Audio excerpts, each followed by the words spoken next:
शिंगाडे। माझ्या पदार्थाचे नाव आहे ज्वारीचे थालीपीठ।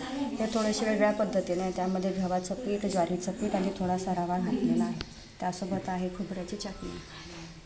माझे नाव शुभांगी दीपक पवार। माझ्या पदार्थाचे नाव आहे नाचणीचे घवणे आणि त्या खोबऱ्याची चटणी।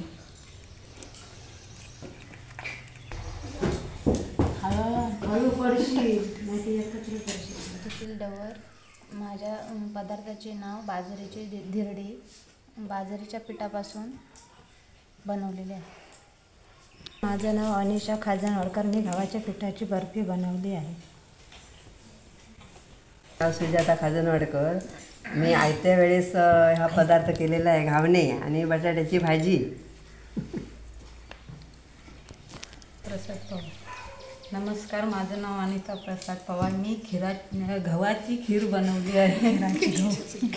त्याच्यात तांदूळ, चण्याची डाळ, काजू, बदाम, मनुके हे सगळे घातलेले आहे।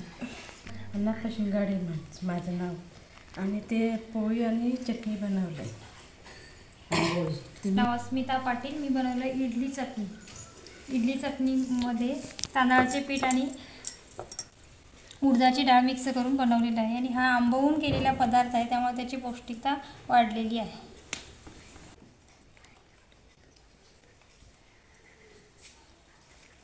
पिठांची भाकरी बनवली। त्याच्यात ज्वारी, बाजरी, नाचणी, तांदळाचं आणि थोडं गव्हाचं पीठ वापरलेलं आहे आणि हे पीठ मिक्स करून भाकरी बनवलेली आहे। आणि फणसाची भाजी बनवलेली आहे। या पिठांमध्ये कॅल्शियम, व्हिटॅमिन ई हे भरपूर प्रमाणात असतं, त्यासाठी मुलांच्या हाडासाठी छान आहे, उपयुक्त आहेत, हाडं बळकट होतात। त्यामुळे ह्या पिठांची भरपूर प्रमाणात विटॅमिन आणि कॅल्शियम असल्यामुळे मुलांची हाडं बळकट होतात। नीता देवी है और गेहूं के आटे की बाटी बनाया और दाल है, दाल बाटी गूंद कर उसका गोल बनाकर उसको कुकर में बनाई।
आहे.